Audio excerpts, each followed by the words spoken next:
어느 카페에 가서 음료수를 주문했습니다. 그 음료수를 내어주는데 보니까 이렇게 얼룩 자국 같은 게 묻어 있어서 좀 닦아달라고 했더니 열심히 닦고 주시는데 또 묻어 있어요.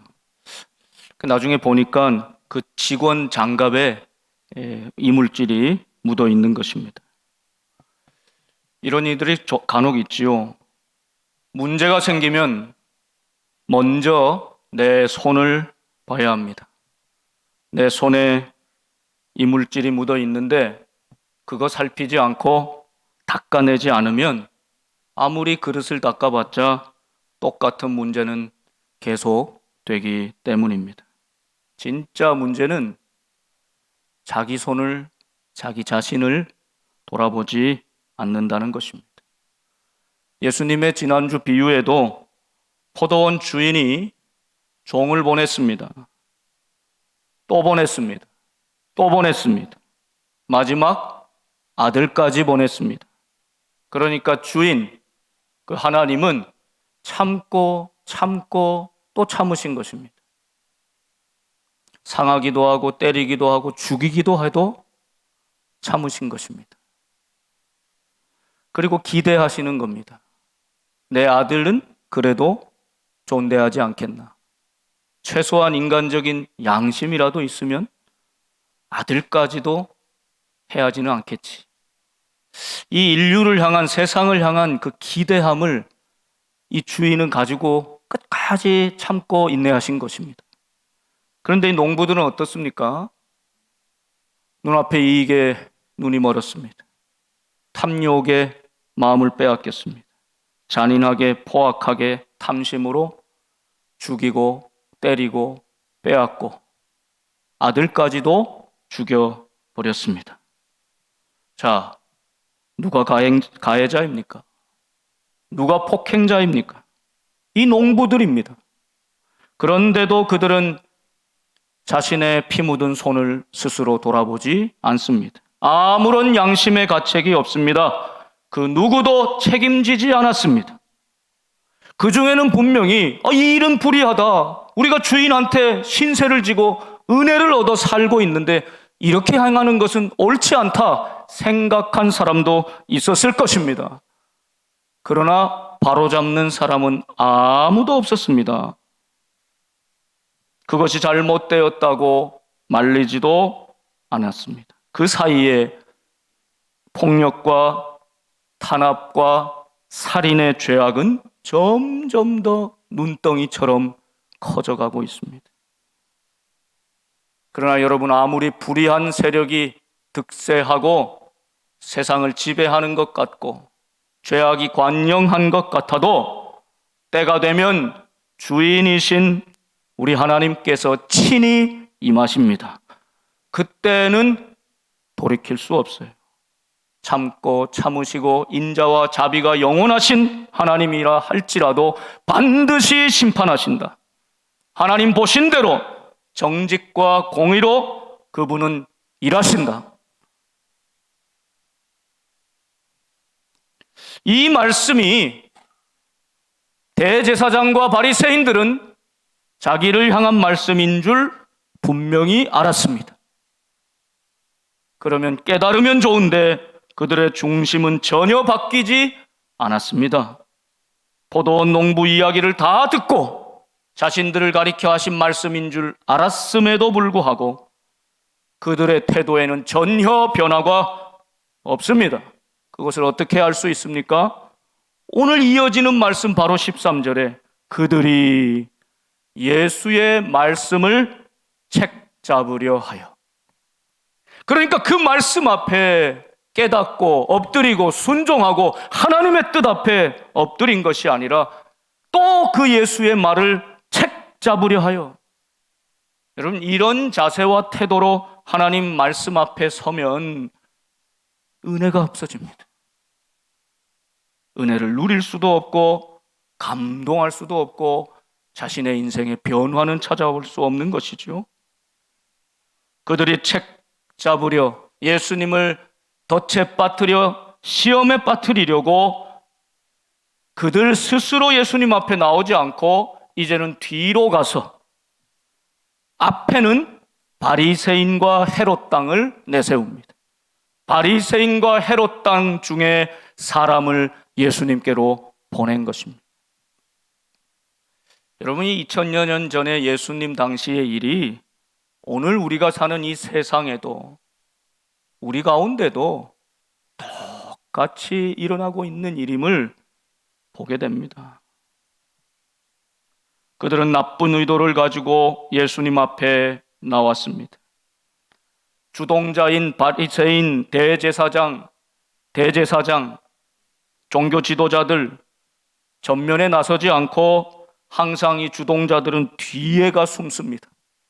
그리고 앞에는 선동가들을 내세우는 거죠. 이들은 이용당하는 줄도 모르고 예수님을 책잡고 시험하려고 이용당하다가 결국에 팽당하는 것입니다. 여러분이 바리새인은 누구입니까?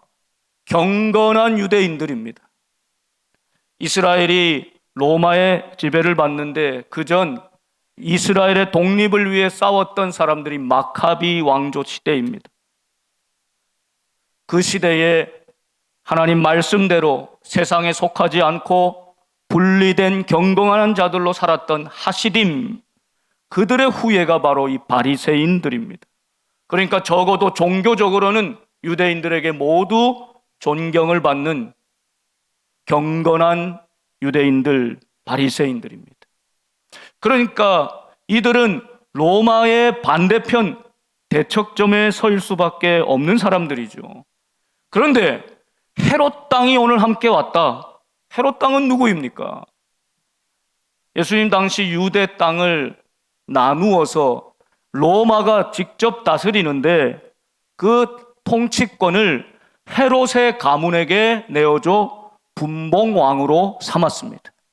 그러니까 로마의 하수인으로 로마와 결탁하여 그 세상의 권력과 명예를 가지고 유대인들을 다스리던 사람들이 헤롯 당이죠. 그러니까 정치적으로 보면 로마와는 아주 밀접한 관계가 있는 사람들입니다.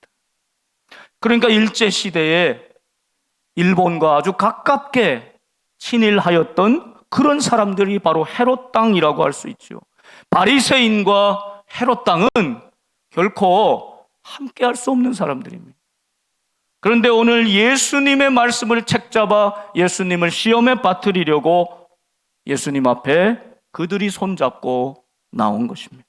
그들 뒤에는 대제사장들, 서기관들, 백성의 장로들, 종교 지도자들이 있는 것입니다.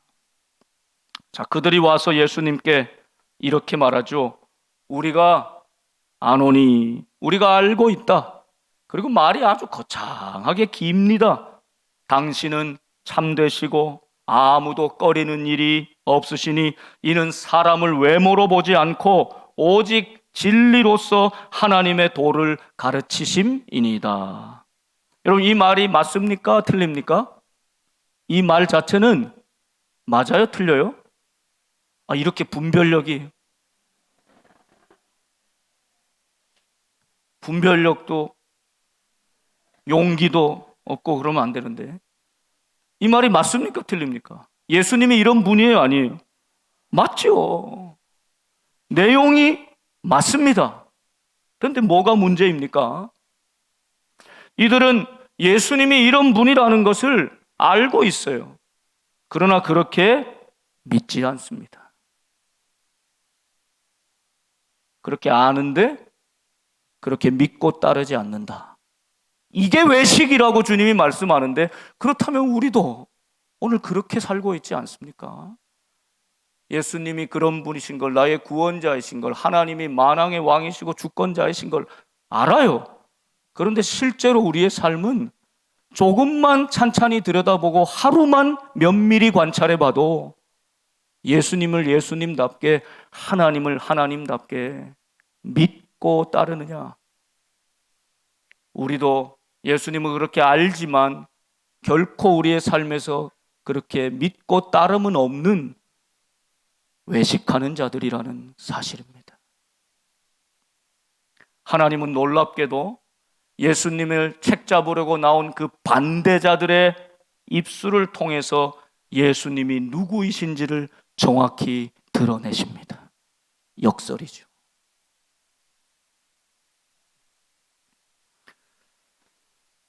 자, 그리고 나서 던지는 질문, 오늘 예수님을 시험에 빠뜨리려고 하는 질문은 단순한 바로 이 질문입니다. 가이사에게 세금을 바치는 것이 옳습니까? 옳지 않습니까?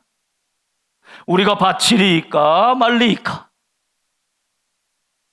여러분, 사실 이 질문을 던지기 위해서 이 앞에 엄청난 미사 여구를 통해서 예수님을 붕 이렇게 띄웠다가 이 시험 앞에 탁 걸려 추락하도록 덫을 놓고 이 질문을 던지고 있는 것입니다.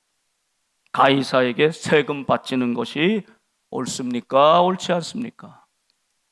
우리나라가 이렇게 로마의 식민지로 이렇게 살고 있는데 우리 믿음의 사람들은, 정말 하나님을 믿는 사람들은 이 세금을 바치는 게 맞습니까? 틀립니까? 바치려야 됩니까? 말아야 됩니까?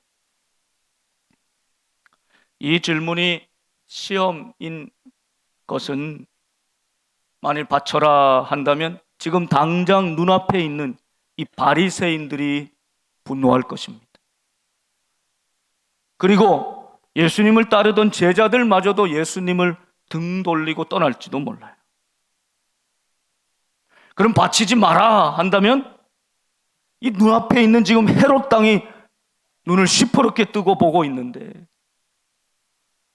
로마의 세금을 바치지 않아도 된다고 말하는 로마의 반역자가 되는 것 아닙니까? 예수님께서는 이 질문을 던지고 있는 저들의 마음을 다 아시고 그 외식함을 아시고 그의 속과 겉이 다름을 아시고 그의 머리의 암과 그의 믿음이 다름을 아시고 이렇게 말씀하죠. 어찌하여 나를 시험하느냐? 어찌하여 나를 시험하느냐? 예수님은 이 질문을 시험으로 아셨습니다. 여러분, 시험을 시험으로 아는 것이 중요합니다.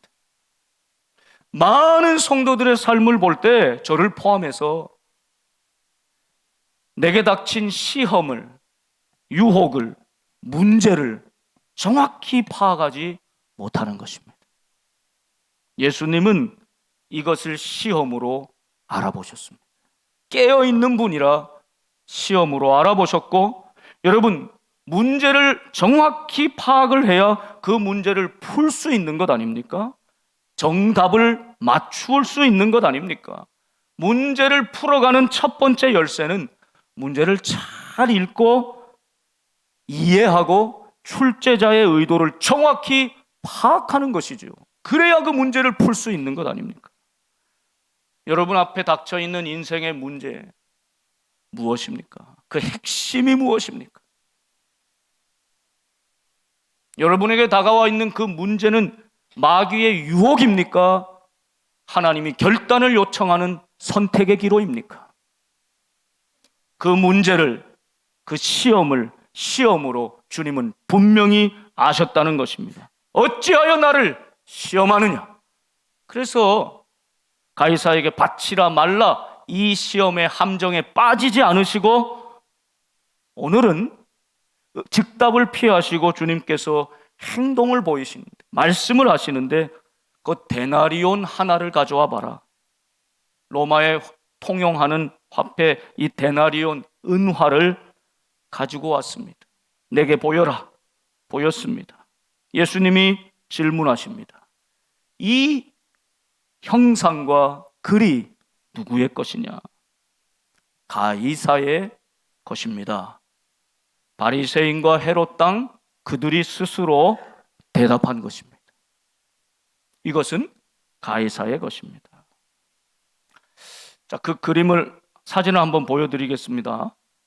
여기 아마 그 예수님 당시에 이런 화폐를 가지고 와서 보이는 것이죠.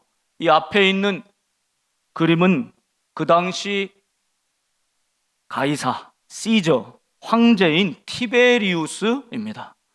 그리고 그 쭉 둘레에 써 있는 글씨는 티베리우스 황제 신의 아들, 이런 뜻이에요.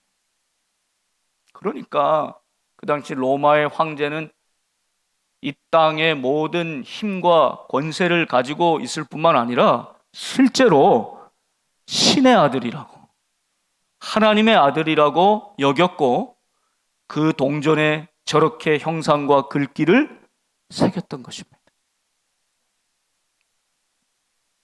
저렇게 형상과 글귀를 새겼다고 그가 정말 하나님의 아들일 수 있습니까? 진정한 하나님의 아들 앞에 지금 이 질문을 던지고 있는 것입니다. 그래서 주님은 저 형상과 저 글씨는 누구의 것이냐? 그것은 가이사의 것이죠. 그래, 그렇다면 주님이 대답하십니다. 가이사의 것은 가이사에게, 하나님의 것은 하나님께 바치라. 여러분, 놀라운 말씀입니다. 명확한 말씀입니다. 그런데 우리가 선뜻 이 말씀을 정말 확실히 이해하기는 쉽지가 않습니다. 여러분, 여기서 주님이 가이사의 것은 가이사에게, 하나님의 것은 하나님께 바치라. 우리가 아멘 하긴 하는데 그 뜻이 과연 구체적으로 무엇입니까? 어떻게 하라는 말씀입니까? 이게 쉽지 않은 수수께끼 같은 문제이죠. 아무튼 주님이 이렇게 대답하실 때 놀라운 사실은, 주님을 함정에 빠뜨리려고 책 잡으려고 나왔던 바리새인 헤롯 당이 예수님에 대하여 이 말씀을 듣고 매우 놀랍게 여기더라. 그러니까 예수님 함정에 빠뜨려 넘어뜨리는 것이 목적으로 찾아왔는데, 자기들이 던진 함정의 질문에 자기들이 빠져서 입을 다물지 못하고 놀랍게 여기며 돌아갔다는 것입니다. 도대체 이 주님의 말씀, 가이사의 것은 가이사에게, 하나님의 것은 하나님께 바치라, 여기에 어떤 의미가 담겨 있기에 이 말씀이 그토록 이 납세 논란의 종지부를 찍어버리는 매우 권위 있고 새로운 놀라운 말씀이었는가? 오늘 주님께서는 이 말씀을 통해 우리에게 무엇을 원하시는가? 여러분, 먼저 우리가 기억해야 할 것은, 우리가 예수님을 믿게 되면서부터는 우리는 두 세계 사이에 살아갑니다. 한 세계는 우리가 살아가는 이 땅, 이 세계죠. 여기서 땀 흘리고 눈물 흘리고 열심히 뼈 빠지게 고생하면서 일하면서 자녀들 키우고 집을 가꾸고 그렇게 살아왔습니다.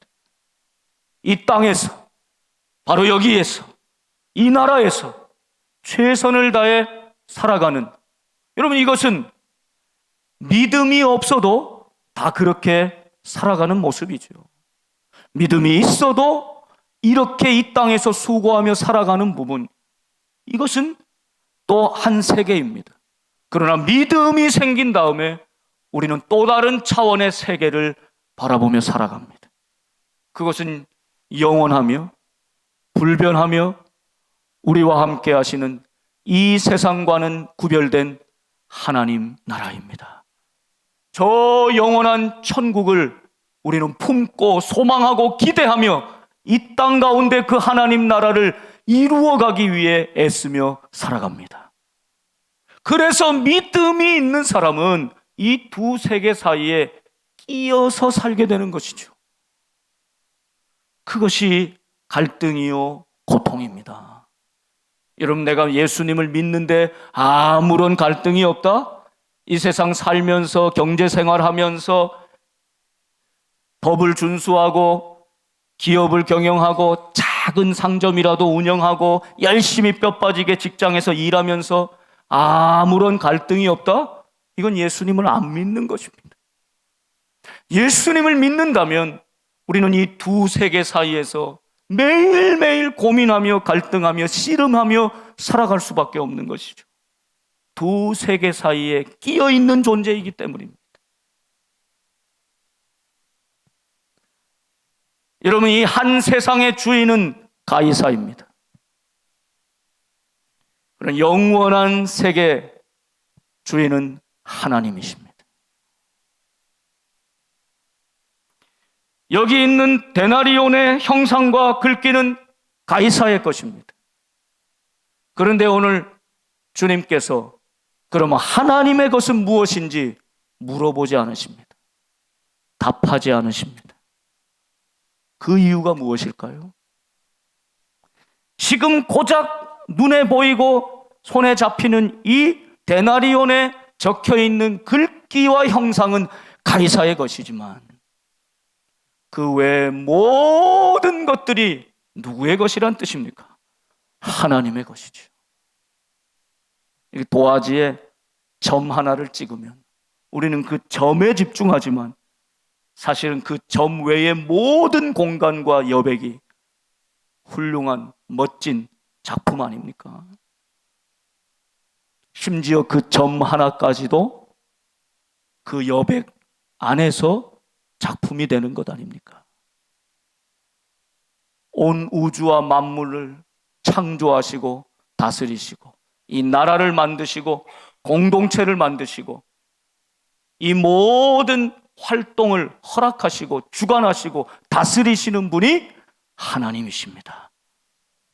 그 하나님 안에서 이 모든 것들이 움직이고 있다는 사실을 기억할 때 주님께서 점 하나 찍는 것처럼 자, 여기 형상의 글귀와 형상의 모습 가이사의 것이다?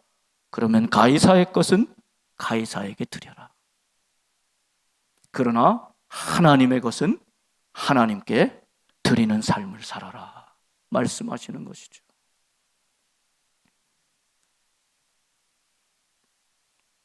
가이사의 것은 가이사에게 드리라 하신 이 말씀이 그러면 이 땅에서 그 납세를 하라는 뜻입니까? 말라는 뜻입니까? 또 분별력이 사라지시고 용기도 없어지고 하라는 뜻입니까? 말라는 뜻입니까? 하라는 뜻이잖아요. 잘 아시면서 왜 대답? 그런데 주님은 그 가이사의 것 가이사에게 하지만 하나님의 것은 하나님께 드리는 삶이 함께 가야 한다 말씀하는 것입니다. 하나님은 절대적인 분이요 가이사는 상대적 존재입니다. 하나님은 창조자이시지만 아무리 글귀와 형상을 그렇게 새겨도 그 황제는 인간일 뿐입니다. 피조물일 뿐입니다. 하나님은 무한하신 분이지만 이 가이사는 제한적 존재입니다. 하나님은 영원한 분이시지만 이 가이사는 일시적으로 있다가 잠시 후에 한 줌의 흙이 될 존재 아닙니까? 무엇이 영원하며 무엇이 끝까지 남으며 무엇이 진짜인가? 주님은 이 두 세상 사이에 끼어서 살지만 우리에게 분명히 분별하고 그 가이사의 것은 가이사에게 그러나 하나님의 것은 분명히 하나님께 드리는 삶을 살라고 말씀하고 있는 것입니다. 세금을 낼까요 말까요 하는 이 작은 차원에 걸려 넘어질 시험이 아니라 주님은 이 땅을 살면서 영원한 하나님 나라를 보며 살아가야 될 당신의 사랑하는 아들, 딸들에게 이런 삶을 요청하고 계신 것입니다. 여러분, 우리는 이 말씀 속에서 먼저 가이사의 것이 무엇인가, 하나님의 것이 무엇인가를 살펴보았습니다. 그것이 무엇인가를 먼저 살펴야 합니다. 두 번째는 가이사의 것을 하나님께 드려서는 안 된다. 하나님의 것을 가이사에게 드려서는 더더욱 안 된다. 이런 의미를 가지고 있는 것입니다. 가이사의 건 가이사에게, 하나님의 것은 하나님에게. 이것이 배달 사고 나고 주소 잘못해서 반대로 가서는 안 된다. 그런데 실상 우리의 삶은 이 질서가 완전히 뒤죽박죽된 삶을 살아가고 있다. 가치관이 역전되고 질서가 뒤집혀진 이 세상 속에서 살아가고 있는 우리에게 믿음의 사람이라면 오늘 다시 이 원칙을 바로잡아라 명하시는 것입니다. 일시적이고 제한적이며 안개처럼 사라질 것, 가이사에게 속한 그것으로 하나님께 드리지 말아라. 또한 영원하고 불변하고 무제한적인 그 하나님의 것을 이 세상 그 누구에게도, 그 어떤 세력에게도, 그 어떤 물질에도 사용하지 말아라. 이렇게 말씀하고 있는 것입니다. 사랑하는 여러분, 여기에 우리가 분별력을 가지고 가이사의 것을 하나님 앞에 드리지 않고 하나님께 드려야 될 것을 저 가이사에게 갖다 바치는 일이 없기를 축원합니다. 세 번째 여기 담긴 의미는, 어떤 분은 가이사의 것은 가이사에게 드리는 것은 잘해요. 그러나 하나님의 것은 하나님께 드리는 일에는 잘 못해요. 반대로 하나님의 것은 하나님에게 드리는 일은 해요. 그런데 가이사의 것은 가이사에게 드리는 일은 안 해요. 이것도 문제라는 것입니다. 가이사의 것을 가이사에게 드리면 동시에 하나님의 것을 하나님께 드릴 줄 아는 믿음, 하나님 앞에서 온전히 드리는 삶을 살고 있다면 이 세상에서의 법규나 질서나 이런 모든 것들도 모범적으로 행해야 되는 이 믿음, 이것이 가이사의 것은 가이사에게, 하나님의 것은 하나님에게 드리는 건강하고 균형 잡히고 주님이 기뻐하시는 믿음의 모습인 것입니다. 이것을 회복하라고 말씀해 주시는 것이죠.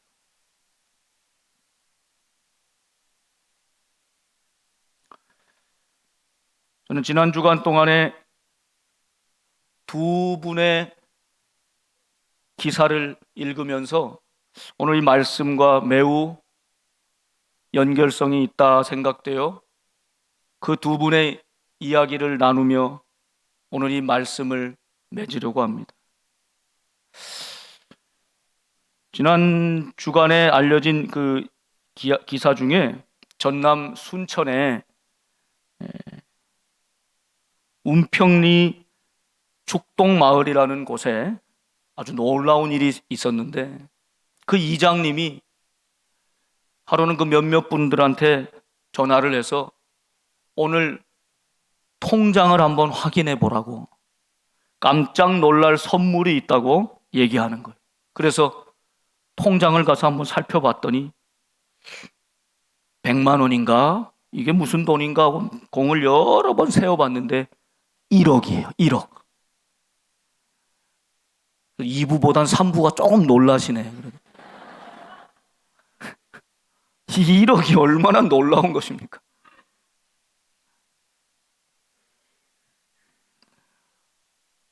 알고 봤더니요, 이곳이 고향인 부영그룹의 이중근 회장이라는 분, 80세를 훌쩍 넘으신 분인데, 뭐 그동안에도 여러 기부를 했지만 아마 뭐 이런저런 인생의 계기가 있었던지 어떤 이유에서든지 정확하게 알려진 바는 없지만, 아무튼 자신의 고향 초등학교 동창들, 중학교 동창들, 받겠다 하는 사람한테는 1억을 다 줬어요. 고등학교 동창한테는 5천만 원씩. 동창도 잘 만나야 돼요. 그렇죠? 그리고 자신은 이 서울 와서 이렇게 굵직한 기업의 재벌이 되었지만 묵묵히 고향을 지킨 친구들, 선배들 고맙다고 그 고향 주민들에게 오래 산 연수대로, 오래 산 분은 1억, 그 다음 뭐 9천만 원, 8천만 원, 최소 30년 이상 산 분한테 2,600만 원. 우리 교회도 30년 이상 되신 분은 2,500만 원씩 나눠드립니다. 희년에 그렇게 다 나눠드려서. 할렐루야.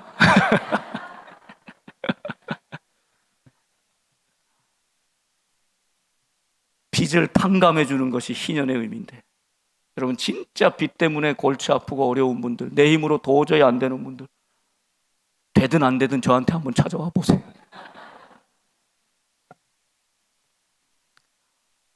그렇게 해서 1억부터 2,500만 원까지 세금을 다 내고, 기부금으로 세금을 다 내고 그렇게 나누었다는 것입니다. 공군 부사관으로 5년 동안 복무하고 제대했는데, 그때 밥 한 번 굶지 않고 어려운 시절에 자기가 이렇게 빚을 졌다 생각해서 공군 장학 재단을 만들었습니다. 회사의 돈이 아니라 사재로 지금까지 1,400억 기부하였습니다. 여기까지 들으면 참, 여러분 돈이 있다고 이렇게 쓰는 것 결코 쉽지 않죠. 참 대단한 분이고 훌륭한 분이다. 그런데 이분의 마음의 중심이 어디 때문에, 무엇 때문에 하셨는지는 정확히 잘 모르겠어요. 그래서 함부로 말할 수는 없어요.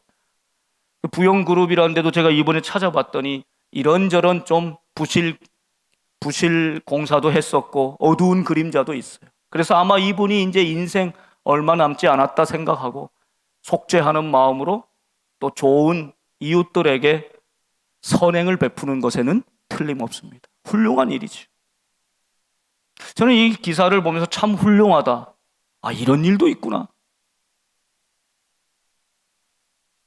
어찌 보면 교회가 못하는 일을 이분은 또 하는 면이 있구나, 이런 생각도 하면서, 그러나 이것은 아무리 선행으로 했고 좋은 동기로 했어도 가이사의 것을 가이사에게 드린 것에 불과합니다. 그렇죠? 그러나 여기 가이사의 것은 가이사에게, 하나님의 것은 하나님에게 드린 인생도 있습니다. 지난 6월 16일에 아산병원 앞에 횡단보도가 있는데, 그날 새벽까지 심장병 수술을 하고 응급 환자 수술을 하고 집에 가서 잠시 쉬고 오후 1시경 자전거를 타고 출근하던 주석중 교수라는 분이 화물 트럭에 치여서 그 자리에서 죽고 말았습니다. 그가 예고도 없이 이렇게 갑작스럽게 떠난 자리, 사실은 준비 없이 예고 없이 이렇게 갑작스럽게 떠나는 것이 우리 인생이죠. 거기에 남은 것이 진짜 진실일 것입니다. 수많은 사람들이 그의 죽음 앞에 달려와 대성통곡하고 눈물 흘리고 가족들에게 위로하며 애도의 마음을 전했습니다. 평소 응급 환자들이 많잖아요. 그러니까 10분 거리에 살면서 응급콜을 본인이 받아 응급 환자 수술을 도맡아 하면서 한국 대동맥 질환 부분에 탁월하고 뛰어난 이라는 이름으로도 부족한 대한의사협회 회장의 말입니다. 수술 성공률을 98%까지 끌어올린 명의 중의 명의, 대체 불가한 인재. 그의 죽음은 국가적 손실이라고 할 만한 그런 인생. 그러니까 세상적으로도 그가 열심히 일했고 뛰어난 재능을 가지고 그 의술을 가지고 사람들을 살렸던 뛰어난 실력을 갖추었던 의사 중에 의사이지요. 그러나 이분의 이런 갑작스러운 죽음이 아니면 전혀 알지 못했던 이분의 인생이, 그분의 삶에 무엇이 중심이 있었는가가 이후에 그가 남긴 이야기를 통해 우리에게 알려지는 것입니다. 그가 떠난 자리에 진실이 남는 것입니다.